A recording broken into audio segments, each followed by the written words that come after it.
ഈ ടോക്സിക് ആയിട്ടുള്ള ആൾക്കാരെ എങ്ങനെ കണ്ടുപിടിക്കാന്ന് വെച്ചാൽ അവരുടെ കോർ സെൽഫിൽ ഒരു സെൽഫിഷ് ആയിട്ടുള്ള പേഴ്സൺ ആയിരിക്കും.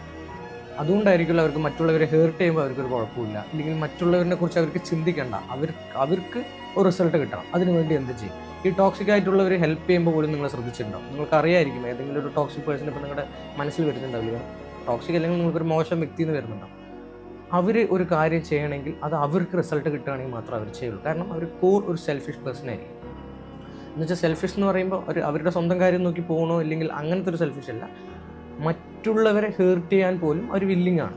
മനസ്സിലായില്ല? അപ്പോൾ മറ്റുള്ളവർക്ക് എന്ത് നഷ്ടം വന്നാലും അവർക്ക് കുഴപ്പമില്ല.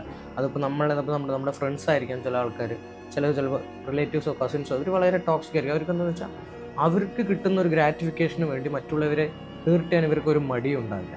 ഇങ്ങനെയുള്ള ആൾക്കാരെ നമ്മൾ എങ്ങനെ ഡീൽ ചെയ്യാന്ന് വെച്ചാൽ, നമ്മൾക്ക് ഫസ്റ്റ് തിങ് ചെയ്യാൻ പറ്റുന്നത് എന്താണെന്ന് വെച്ചാൽ ഇവരായിട്ടുള്ള റിലേഷൻഷിപ്പ് ഡയറക്റ്റ്ലി കട്ട് ഓഫ് ചെയ്യാനാണ്. ഇനിയിപ്പോൾ അങ്ങനെ പറ്റില്ലെങ്കിൽ ഇവരുമായിട്ട് ഇടപഴകുന്ന സാഹചര്യങ്ങൾ നമ്മൾ മാക്സിമം കുറയ്ക്കണം. മനസ്സിലായില്ല? അവരുടെ ഒപ്പം നിന്നുകൊണ്ട് അവരെ ശരിയാക്കാമെന്ന് വിചാരിച്ചില്ലെങ്കിൽ, നമ്മളിത് അഡ്ജസ്റ്റ് ചെയ്തിട്ട് ഇരിക്കാമെന്ന് വെച്ചിരിക്കുകയാണെങ്കിൽ നമ്മൾ അഡ്ജസ്റ്റ് ചെയ്ത് പോയിക്കൊണ്ടേയിരിക്കും. ഇവർ നമ്മളെ വീണ്ടും അൺകംഫർട്ടബിൾ ആക്കും, ഇവർ നമ്മളെ മോശക്കാരനാക്കി, ഇവർ നമ്മളെ വേദനിപ്പിച്ചുകൊണ്ടേയിരിക്കും. അപ്പോൾ എത്രയും പെട്ടെന്ന് ഇവരായിട്ട് നമ്മൾ ഡിറ്റാച്ച്ഡ് ആകും.